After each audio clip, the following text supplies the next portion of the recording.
ကြပေမြင်နိုင်နေပြေမလို့တော့ပါ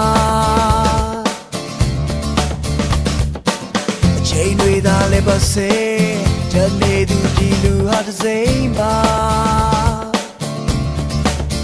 မဖြစ်နိုင်တဲ့ဘဝဟာရှုံးတာနောက်ဆုံးပဲမဟုတ်လားချင်တာရဲ့ဆိုပေမဲ့ချိန်ရမီဆိုရင်ပြန်သွားပါဒီလူဟာဒီနေရာပဲချိန်တန်ရင်ပြန်လာရအောင်ပါအငင်းသားစွာတို့ထိနာချင်လို့နဲ့စိတ်မောင်လုံးတဲ့ဘဝမှာ